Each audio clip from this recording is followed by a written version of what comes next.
할렐루야. 시간 나의 힘이신 하나님이란 제목으로 하나님 말씀을 전하겠습니다. 다윗의 인생을 살펴보면 많은 굴곡이 있었음을 우리가 알 수 있습니다. 다윗의 인생에 큰 굴곡이 있었다면 세 가지로 우리가 구분할 수 있습니다. 첫 번째는 다윗이 어린 시절 가족의 모임에 들지 못했던 겁니다. 이것을 단순하게 생각할 수 없는 것이 유대 사회에서 아들로서 가족의 모임에 들지 못했다는 것은 아버지와 형제들로부터 아들로서 인정을 받지 못했다는 것을 뜻하기 때문입니다. 사무엘이 하나님의 부름을 받아 이새의 집으로 갑니다. 그곳에 그 아들들 중 하나님께서 택하신 사람이 있었다는 말씀 때문이었습니다. 하나님께서는 하나님께서 택하신 이새의 아들 중 한 사람에게 기름을 부어 앞으로 그가 왕이 되게 할 것이다 라고 말씀하셨습니다. 사무엘이 이새의 집에 찾아갔는데 7명의 아들이 모두 앞에 지나갔지만 어느 누구도 하나님께서 내가 택한 사람이 있다고 하지 않으셨습니다. 엘리압도 그렇고 모두가 앞에서 한 명씩 다 지나가지만 하나님께서는 다 아니다라고 하셨습니다. 사무엘이 이새에게 묻습니다. 혹시 아들 중 한 명이 더 남아 있느냐? 이새는 그 아들은 부를 필요가 없다라고 저기 들에서 양을 치고 있는데 이런 중요한 모임에 들 자격이 없는 아들이라는 듯이 그 아들이 있지만 뭐 볼 필요가 없습니다. 그렇게 사무엘에게 말합니다. 하지만 사무엘은 그 아들을 데리고 와라. 내가 그 아들을 보지 않고서는 너희와 함께 식사의 자리에 가지 않겠다. 그 아들을 부릅니다. 아버지 이새의 눈에는 또 다른 형제들의 눈에는 다윗이 참 볼품없고 나의 형제라 나의 아들이라 말하기에 부끄럽게 여길지 모르나 사무엘이 보기에는 어땠습니까? 눈이 빼어나고 용모가 아주 붉고 아름다웠다라고 되어 있습니다. 그것은 곧 하나님께서 다윗과 함께 하심을 나타내 보이는 아주 중요한 하나의 표현이었습니다. 하나님께서는 내가 준비한 사람, 내가 택한 사람, 내가 이스라엘의 참된 왕으로 세우고자 예비한 사람, 그가 바로 이 다윗이다. 그에게 기름을 부어라 명령하십니다. 사랑하는 성도 여러분, 이러한 은혜의 사건이 있기 이전까지 다윗의 삶을 한번 생각해 보십시오. 이새의 아들이지만 아들로 취급받지 못하고 형제들로부터 형제라 취급받지 못했던 다윗입니다. 가족의 중요한 모임에 참여하지 못하는 다윗입니다. 그 다윗이 한 사람의 다윗, 한 소년의 다윗의 입장에서는 얼마나 불쌍하고 비참했겠습니까? 하지만 그러한 인생 중에 그런 삶의 구조 중에 다윗은 하나님을 원망하지 않았습니다. 오히려 들판에서 양을 치며 비파와 수금을 키며 하나님을 찬양했던 다윗이었습니다. 사랑하는 성도 여러분, 이처럼 우리의 인생에 예기치 못한 굴곡이 찾아온다 할지라도 하나님을 향해 원망하거나 낙심하는 것이 아니라 다윗처럼 더욱더 하나님 붙잡고 하나님만을 온전히 믿고 의지하는 저와 여러분들의 삶이 되시기를 축복합니다. 두 번째 다윗의 인생의 굴곡은 사울을 피해 다녔던 청년 시절이었습니다. 다윗은 오늘 한국 나이로 약 17살에서 18살쯤 이시에 사울로부터 택함을 받고 이스라엘의 장군으로서 활동을 하기 시작합니다. 다윗이 전쟁에 나가기만 하면 어떻게 됩니까? 모두 승리했습니다. 하루는 블레셋과의 큰 전투에서 승리하고 돌아오는데 이스라엘 백성들이 찬양을 하기 시작합니다. 사울은 천천히로되 다윗은 만만히로다. 안 그래도 다윗이 너무나 필요하지만 또 한편으로는 시기와 질투의 대상이었는데 그 얘기를 듣고 난 후에 사울의 몸에 깃든 악령이 더욱더 강하게 역사하여서 이시에 다윗을 잡아 죽이려고 했습니다. 다윗은 사울을 피해 도망갑니다. 그 도망다닌 세월이 약 13년에서 15년 세월입니다. 얼마나 긴 세월입니까? 한번 여러분들 생각해 보십시오. 몸 편히 쉬고 누울 곳 없이 이굴저굴 찾아다니면서 숨어 지냈습니다. 그 세월이 10년이 넘습니다. 제대로 씻을 수 있었겠습니까? 몸 편히 누워서 쉴 수 있었겠습니까? 마음 편안히 살아갈 수 있었겠습니까? 그렇지 않습니다. 그럼에도 불구하고 다윗은 하나님을 원망하지 않습니다. 왜냐하면 그 가운데 함께 하시는 하나님을 그가 경험했고 더욱더 하나님께서 베푸르신 은혜 가운데 감사했기 때문입니다. 오늘도 나의 생명을 지켜주신 하나님, 오늘도 사울의 손으로부터 건져주신 하나님, 오늘도 나를 지키시고 보호주신 하나님, 다윗뿐만 아니라 다윗과 함께하는 모든 사람들까지도 하나님께서 책임져 주시고 그들의 생명의 안위를 주님께서 친히 책임져 주신 은혜에 다윗은 오히려 감사했습니다. 때로는 사울을 죽일 수 있는 기회가 있었습니다. 하지만 하나님께서 기름 부어 세운 왕이기에 결코 내가 해할 수 없다라고 그렇게 고백했던 사람, 그가 다윗이었습니다. 사랑하는 성도 여러분, 이처럼 우리의 인생의 굴곡 속에 다윗과 같은 삶이 될 수 있기를 소망합니다. 우리의 가운데 은혜 베풀어 주시고, 나는 나의 삶은 인생의 굴곡 가운데 있을지 모르나 그럼에도 불구하고 그 굴곡 가운데 함께 하시는 하나님을 바라볼 수 있기를 간절히 소망합니다. 다윗의 인생의 굴곡 중에서 가장 비참했던 굴곡이 있다면 다윗의 범죄함으로 인한 굴곡이었습니다. 첫 번째는 바세바를 범한 것이요, 두 번째는 아들 암몬의 그 성범죄를 덮어준 결과로 찾아온 압살롬의 반역이었습니다. 그런 가운데 다윗은 하나님을 원망하지 않습니다. 오히려 어떻게 했습니까? 그의 죄악이 들춰지고 그로 인한 죄의 수치가 그에게 찾아왔을 때 하나님 앞에 무릎을 꿇고 간절히 회개한 다윗이었습니다.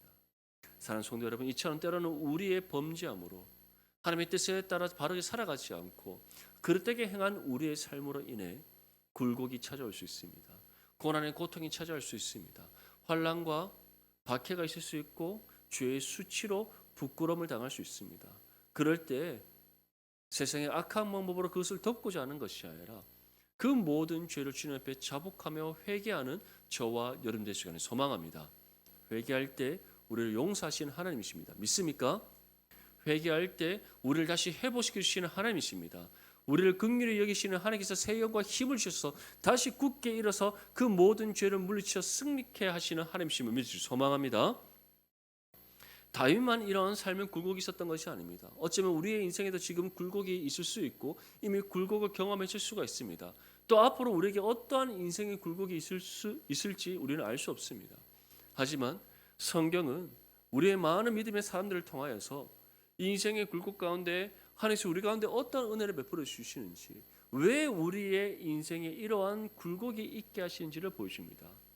이래서 욥은 아주 중요한 신앙의 고백을 하나님께 드립니다. 욥기 23장 10절 말씀에 그러나 내가 가는 길을 그가 아시나니 그가 나를 단련하신 후에 내가 숨금같이 되어 나오리라. 우리의 인생에 굴곡을 주시는 하나님의 뜻이 있다는 겁니다. 이유가 있다라는 겁니다. 그것이 무엇입니까? 우리의 모든 걸어가는 여정 속에서 이 인생의 굴곡을 통하여 우리를 어떻게 하신다? 연단하신다. 더욱더 믿음으로 단단하게 서게 하시기 위해, 더욱더 하나님 보시기에 합당한 믿음의 모습으로 세우시기 위해, 주님 원하시는 그 뜻에 합당한 믿음의 삶으로 살아가도록 하시기 위해 우리에게 인생의 굴곡을 주시는 하나님이시라는 겁니다. 그리고 그 인생의 굴곡 가운데 우리를 연단시키셔서 어떠한 모습으로 하나님 앞에 나가게 하신다? 숨금같이 되어 나가게 하신다. 믿으시길 소망합니다. 그래서 우리의 인생에 예기치 못한 굴곡이 찾아올지라도 낙심하지 않기를 간절히 소망합니다. 하나님을 원망하지 않기를 바랍니다. 세상의 방법으로 그 문제를 해결하고자, 그 굴곡에서 벗어나고자 발버둥 치지 않기를 바랍니다. 우리의 삶 가운데 함께 하신 하나님, 인생의 굴곡 가운데 있든지 은혜 가운데 있든지 어떠한 상황과 형편 가운데 있든지 영원토록 우리와 함께 하시는 하나님이심을 믿으며 그 하나님만을 의지할 수 있기를 소망합니다. 무엇보다 이 모든 인생의 굴곡을 통해 우리를 연단시키셔서 순금같이 되어나가게 하시는 하나님이심을 믿고 그 하나님께 우리의 삶을 온전히 의탁하는 저와 여러분들 될 수 있기를 축복합니다. 오늘 시편 18편은 사울의 손에서 다윗을 건져주신 그 하나님께 감사의 찬양을 올려드리는 시입니다. 다윗은 사울을 피해 다닌 그 오랜 세월 동안에 한 번도 하나님을 원망하지 않았습니다. 또는 세상의 방법으로 지금의 이 고난을 헤쳐나가려고 하지도 않았습니다. 묵묵히 하나님을 예배했으며 하나님을 찬양했고 언제나 하나님의 그 능력과 도움의 은혜를 간구했던 다윗입니다. 그런 다윗 가운데 하나님께서는 때를 따라 피할 장소를 제공해 주셨고 도움의 손길을 베풀어 주셨으며 사울이 결코 다윗을 해하지 못하도록 지키시고 보호하신 하나님이십니다. 그러한 사울의 손에서 건진받은 후에 다윗은 다음과 같이 하나님께 고백합니다. 우리 본문 1절과 2절 말씀 함께 읽겠습니다. 시작. 나의 힘이신 여호와여, 내가 주를 사랑하나이다. 여호와는 나의 반석이시요 나의 요새시요 나를 건지시는 이시요 나의 하나님이시요 내가 그 안에 피할 나의 바위시요 나의 방패시요 나의 구원의 뿌리시요 나의 산성이시로다. 아멘. 다윗은 하나님만이 나의 힘이심을 고백하고 있습니다. 그런데 하나님이 나의 힘이실 뿐만 아니라 어떻다라고 지금 고백하고 있습니까? 나의 힘이신 하나님을 내가 사랑합니다라고 고백합니다. 다윗이 이 고백을 드릴 수 있었던 이유가 무엇이겠습니까? 하나님의 능력을 경험했기 때문입니다. 그렇다면 다윗이 경험한 하나님의 능력이 어떠한 것입니까? 구체적으로 다음과 같이 전합니다. 여호와는 나의 반석이십니다. 반석이라는 것은 나의 믿음이 흔들리지 않도록 나의 믿음을 굳게 붙잡으시고 견고하게 서게 하시는 하나님이심을 뜻하는 겁니다. 이 사실을 믿습니까? 사랑하는 성도 여러분, 우리의 힘으로 우리의 믿음을 지킬 수 있다 착각하지 마십시오. 우리에게는 그럴 만한 능력 없습니다. 얼마나 연약한지, 조그만 우리의 마음에 상처가 생기고 조그만 내 마음에 불평, 불만이 생기면 그 즉시 우리의 믿음이 흔들려 버립니다. 그만큼 연약한 존재가 바로 우리들입니다. 그렇게 우리는 하나님을 붙잡아야 되는 겁니다. 하나님을 의지해야 됩니다. 하나님만이 나의 믿음의 반석이심을 고백하며 하나님을 온전히 믿고 신뢰해야 됩니다. 그럴 때 우리를 굳게 붙잡으신 그 손을 놓지 않으시고 영원토록 우리와 함께 하신 하나님께서 우리의 믿음이 말씀 가운데 굳게 설 수 있도록 주님께서 친히 능력을 공급해 주시고 정말 우리로 하여금 반석 위에 세워진 집과 같은 삶이 될 수 있도록 은혜로 함께 하신 줄 믿습니다. 그 우리의 요새가 되시는 하나님이신데 다윗은 우리의 요새이시고 피할 바위이시고 방패시고 산성이시다. 똑같은 의미를 다양하게 표현하고 있습니다. 왜 이렇게 다양하게 표현했겠습니까? 단순히 요새라고 표현하면 될 것을 왜 피할 바위가 되시고 방패가 되시고 산성이 되신다라고 이렇게 표현했겠습니까? 하나님께서는 우리의 요새가 되시는데 다양한 방법으로 우리를 지키시고 보호해 주시기 때문인 줄 믿습니다. 먼저 우리의 피할 바위가 되신다. 예기치 못한 고난이 찾아왔을 때 어디로 피해야 되겠습니까? 하나님께 피해야 됨을 믿으시고 소망합니다. 다른 곳에 피하는 것이 아니라 하나님께 피해야 되는 겁니다. 피할 바위가 되신다. 숨을 곳을 찾으려고 할 때 다른 곳에 숨어봤자 숨어지지 않습니다. 하지만 하나님께 우리가 피하고 숨을 때 하나님께서는 그 어느 누구도 우리를 찾지 못하도록 감싸 안으시며 감추어 주시는 하나님이십니다. 그렇다면 하나님께서는 무엇으로부터 우리를 품어 안으시고 감추어 주십니까? 피할 바위가 되십니까? 다름 아니 바로 죄의 권세로부터 악한 영들의 공격으로부터 피할 바위가 되어 주신다. 믿으시기 소망합니다. 그래서 우리가 세상으로부터 예기치 못한 환난과 핍박이 찾아왔을 때 다른 곳에 피하는 것이 아니라 하나님께 피해야 됨을 기억하시고 정말 하나님께 우리의 삶을 온전히 의탁할 수 있기를 소망합니다. 방패가 되신다는 것은 에베소서 6장 말씀에 사도 바울이 하나님의 전신갑주를 입으라고 말하면서 마귀와 악한 영의 권세가 우리로부터 불화살을 쏘는데 그 불화살로부터 우리를 지킬 수 있는 것이 무엇이라고 말씀했습니까? 믿음의 방패다. 근데 그 믿음의 방패가 친히 누가 되어 주신다는 겁니까? 하나님께서 친히 되어 주신다. 믿으실 소망합니다. 그래서 우리가 하나님을 온전히 믿고 의지하며 하나님께 도움의 은혜를 간구할 때 하나님께서 친히 우리의 방패가 되어 주셔서 모든 악한 권세로부터 받는 공격으로부터 친히 막아주시는 은혜를 베풀어 주시는 겁니다. 이 사실을 믿는다면 우리가 어찌 세상을 의지할 수 있고 어떻게 세상의 방법을 쫓을 수가 있겠습니까? 결코 그럴 수 없는 겁니다. 언제나 하나님만을 믿고 의지할 수 있기를 소망합니다. 우리의 산성이 되어 주신다는 것은 하나님께서 이미 그 누구도 우리에게 침범할 수 없도록 굳건한 요새가 되어 주신다는 것. 그뿐만 아니라 우리가 이미 주님 품 안에 거하고 있기에 어느 누구도 우리에게 해를 입힐 수 없다는 의미입니다. 사랑하는 성도 여러분, 구약 성경에 나오는 가장 견고하고 큰 성읍 무엇입니까? 여리고성입니다. 이스라엘 백성들이 출애굽한 이후에 가장 먼저 점령한 성이 여리고인데, 여리고는 그 당시 가장 크고 견고한 성이었습니다. 성이 몇 겹으로 둘러싸여 있습니다. 내벽과 외벽으로 되어 있고 층층이 견고한 성읍으로 쌓여져 있던 성이 여리고입니다. 난공불락의 요새라고 할 수 있습니다. 견고한 산성이라 할 수 있습니다. 그 견고한 요새이자 산성이 여리고성, 누가 무너뜨리셨습니까? 하나님께서 무너뜨리셨습니다. 이스라엘 백성이 한 것이라곤 첫날부터 여섯째 날까지는 하루에 한 번씩 성을 도는 겁니다. 마지막 7번째 날에는 7번 성을 돈 이후에 제사장들이 양각나팔을 불면 두 손을 뻗어 여리고성을 향해 함성을 지르는 것밖에 없었습니다. 한번 생각해 보십시오. 여리고성 주민들 입장에서 또는 여리고성을 지키고 있는 군인들의 입장에서 이스라엘 백성들의 행동이 어떻게 보였겠습니까? 쟤들 뭐 하고 있니? 쟤들 진짜 우리 성 점령하려고 지금 생각을 하고 있는 거야? 그런 마음이 있는 거야? 정말 의아하게 여기며 어리석고 미련하게 보였지 않겠습니까?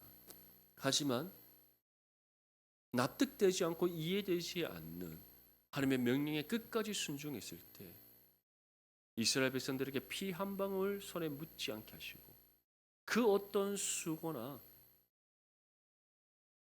그 어떠한 물리적 공격 없이 하나님께서 친히 돌 하나 남기지 않고 온전히 무너뜨리셨다는 것을 믿을 수 소망합니다. 하지만 하나님께서 우리를 위해 쌓으신 요새와 산성 어느 누구도 무너뜨릴 수 없습니다. 믿습니까? 그리고 무엇보다 우리는 구원받은 동시에 이미 견고한 산성이시며 요새신 하나님 품 안에 있다는 사실을 믿으시기 소망합니다. 이 땅에서 우리가 예기치 못한 환난과 핍박을 당할 수 있습니다.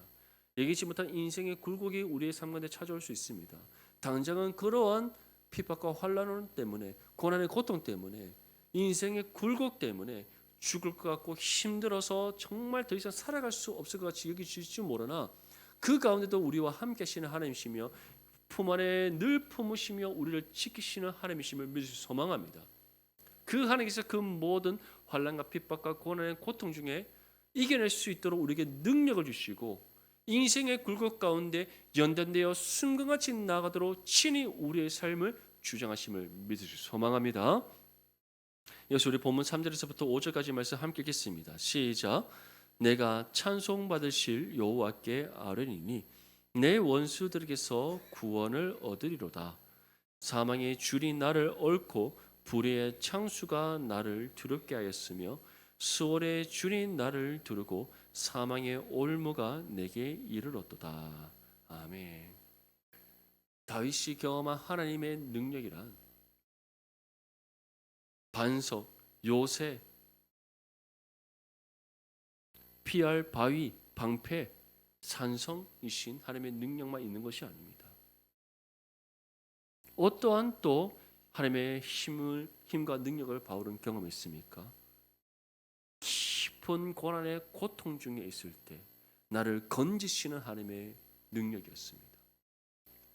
구원의 뿌리 되시는 하나님의 능력이었습니다. 사랑하는 성도 여러분, 그 하나님이 지금도 여전히 살아계셔서 우리와 함께 하심을 믿을 수 소망합니다. 다윗은 원수들로부터 둘러싸여 있었습니다. 사망의 줄이 다윗을 얽어매고 있었습니다. 불의의 창수라는 것은 물이 차고 넘치는 그런 거센 풍랑과 폭풍과 몰아쳐서 물이 차고 넘치는 그런 상황을 가리킵니다. 그런데 불의함이 차고 넘쳤다라고 다윗은 표현하고 있습니다. 이러한 모든 것들로 인해 다윗은 두려웠으며 수월이라는 것은 깊은 사망의 은침한 골짜기에 들어가 있는 그러한 두려움을 뜻하는 겁니다. 그런 두려움이 다윗을 두르고 있습니다.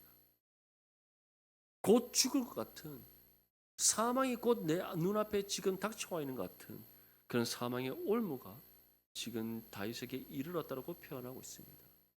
얼마나 큰 고통 중에 있었겠습니까? 우리는 어떠한 일을 경험하면 이러한 고통을 겪을 것 같습니까? 어떠한 일을 경험하면 우리는 이와 같은 깊은 어둠에 있는 것 같고 한 줄기 빛도 보이지 않는 은침한 사망의 골짜기에 있는 것처럼 느껴지겠습니까? 내가 열심히 키운 사업이 갑자기 한순간에 망하면 이런 깊은 고통 중에 있는 것처럼 느껴지겠습니까? 여기지 못한 병이 찾아와서 내 육신에 큰 고통이 이르면 이러한 사망에 이르는 것 같겠습니까? 아니면 우리 집안에, 우리 가정에 정말 얘기지 못한 큰 고난이 찾아와서 가족 모두가 큰 고통에 휩싸이면 이러한 사망의 은침한 골짜기에 있는 것 같은 고통 가운데 있다라고 생각되겠습니까? 사랑하는 성도 여러분, 그리할지라도 그 모든 상황 속에서 우리와 함께 하시는 하나님이십니다. 그리고 그 모든 고통 중에 우리를 건지시고 구원하시는 하나님이십니다. 이 사실을 믿으시 소망합니다. 지금 당장은 견뎌내기 어려울 것 같고 이겨내기 어려울 것 같고 너무나도 낙심되고 한 줄기 삶의 소망의 빛이 보이지 않는 것처럼 여기실지 모르나 여전히 우리와 함께 하시는 하나님이시며 그 가운데를 우리를 지키시고 돌보시고 정말 하나님께서 선한 믿음의 길로 인도하시는 하나님이시기에 우리는 소망을 찾을 수가 있고 다시 일어날 수 있으며 하나님을 의지함으로 이 모든 인생의 굴곡을 넘어 연단되어 순금같이 되어 나갈 수가 있는 겁니다. 인생을 돌아보면 결국 이 모든 것은 한순간이었습니다. 인생을 돌아보면 그 당시에는 죽을 것 같았지만 죽지 않도록 우리를 지키시고 돌보시며 이겨내게 하신 하나님이 함께 하셨음을 우리가 깨닫게 됩니다. 다윗은 이러한 하나님의 능력을 경험했습니다. 사망의 음침한 골짜기에서 나를 건지시는 하나님, 사망의 올무를 걷어내셔서 구원하시는 하나님, 다윗을 지키시고 보호하실 뿐만 아니라 이처럼 사망의 음침한 골짜기와 사망의 올무 가운데 건지시고 구원하신 하나님, 이런 하나님의 모든 능력을 경험한 다윗이 무엇이라고 고백합니까? 그러한 하나님을 내가 사랑하나이다. 사랑하는 성도 여러분, 다윗의 이 고백이 저와 여러분들의 고백이 되시기를 소망합니다. 우리 마지막으로 본문 6절에서 7절까지 말씀 함께 읽겠습니다. 시작. 내가 환난 중에서 여호와께 아뢰며 나의 하나님께 부르짖었더니 그가 그의 성전에서 내 소리를 들으시며 그의 앞에서 나의 부르짖음이 그의 귀에 들렸도다. 이에 땅이 진동하고 산들의 터도 요동하였으니 그의 진노로 말미암음이로다. 아멘. 다윗은 환난 중에 이러한 하나님의 능력을 경험할 수 있었던 이유를 우리에게 무엇이라고 전하고 있습니까? 하나님께 부르짖었다. 다윗이 이러한 모든 하나님의 은혜, 우리의 반석이시요 요새이시고 우리의 피할 바위가 되시고 방패가 되시며 산성이신 하나님, 사망의 은침한 골짜기에서 건지시는 하나님, 사망의 올무를 걷어내시는 구원의 뿌리신 하나님, 이런 모든 능력을 다윗이 경험하고 이 은혜 가운데 거하는 삶을 살아갈 수 있었던 이유가 무엇이라고 우리에게 전하고 있습니까? 하나님께 아뢰며 하나님께 부르짖었기 때문이다. 이것을 좀 더 쉬운 말을 표현하면 온전히 하나님만을 믿고 신뢰하고 의지했음을 뜻하는 겁니다. 사랑하는 성도 여러분, 우리에게 예기치 못한 인생의 환란이 찾아왔을 때 어떻게 반응했습니까? 그 즉시 하나님을 찾았습니까? 하나님께 우리의 형편을 아뢰었습니까? 하나님을 믿고 의지하며 도움의 은혜를 간구했습니까? 하나님께 간절히 부르짖었습니까? 아니면 그 순간 주변의 사람들의 음성이 귀 기울이지 않았습니까? 이런 상황에서는 이렇게 해야 돼. 저런 상황에서는 저렇게 해야 돼. 지금 네가 겪고 있는 이런 어려움 속에서는 이렇게 문제를 해결해야 돼. 그렇게 세상의 소리에 귀 기울이며 세상의 방법으로 이 문제, 지금 내가 처해 있는 모든 상황을 이겨내고 극복하라고 하지 않습니까? 사랑하는 성도 여러분, 세상이 우리에게 내미는 유혹의 손길을 붙잡는 순간 더 거센 폭풍우가 몰려온다는 사실을 기억할 수 있기를 바랍니다. 세상의 음성에 귀 기울여 우리가 치우치는 그 순간 믿음의 자리에 떠나 죄의 길로 치우치며 더 깊은 사망의 음침한 골짜기로 빠져들게 된다는 사실을 분명히 기억할 수 있기를 바랍니다. 세상이 우리에게 제시하는 방법을 따라서 문제를 해결하고 하면 할수록 해결되어지는 것이 아니라 실타라와 같이 더 거세게 얽혀지며 더 극심한 사망의 고통이 우리 가운데 찾아온다는 사실을 분명히 기억할 수 있기를 바랍니다. 하지만 인생의 굴곡과 예기치 못한 삶의 고난의 고통이 찾아왔을 때 그 즉시 하나님께 아뢰고 하나님을 붙잡고 하나님께 우리의 모든 삶의 고통을 내어놓고 부르시며 하나님의 도움의 은혜를 간구할 때 이겨내게 하시는 하나님의 은혜, 해결하시는 하나님의 은혜, 극복하게 하시는 하나님의 은혜, 무엇보다 우리를 시험 가운데 빠뜨리고 환난과 핍박으로 고난의 고통 가운데 있게 하는 모든 악한 세력들을 물리치시는 하나님의 은혜가 우리 가운데 임하게 될 줄 믿습니다. 그래서 다윗이 이와 같이 우리에게 고백하는 겁니다. 내가 하나님께 아뢰며 부르짖었더니 하나님께서 들으셨고 하나님께서 친히 응답해 주셨는데 그 응답이 어떻게 이루어졌다고 우리 전하고 있습니까? 땅이 진동하고 산들의 터도 요동하였으니 그의 진노로 말미암음이로다. 무엇을 향한 하나님의 진노였습니까? 우리에게 환난을 준, 우리를 고통 가운데 거하게 한, 사망의 음침한 골짜기에 있는 것 같이 우리를 힘들게 한 그 모든 죄의 권세를 향한 하나님의 심판의 진노였다. 믿으시기 소망합니다. 이처럼 마귀와 악한 영의 권세들을 비롯한 모든 죄의 권세가 우리에게 환난을 주고 시험과 고난의 고통을 주고 우리를 어렵게 만들고 힘들게 만들며 낙심하여 지쳐 쓰러지게 만들려고 할지라도 결코 그럴 수 없는 것이 우리가 하나님께 아뢰고 부르실 때 그 즉시 하나님께서 우리의 부르시는 소리를 들으시고 그들을 심판하시기 때문에 믿으시기 소망합니다. 이 믿음 가운데 정말 더욱더 하나님만을 붙잡고 의지하시고 하나님께 모든 것을 기도로 간구함으로 다윗이 경험한 우리의 힘이신 하나님의 능력을 경험하는 저와 여러분들의 시간을 소망합니다. 이를 통해 더욱더 하나님만을 온전히 믿고 신뢰하고 의지하며 나의 힘이신 하나님만을 온전히 사랑합니다. 이 믿음의 고백을 드리며 살아가는 저와 여러분들의 삶이 될 수 있기를 주님의 이름으로 축복합니다.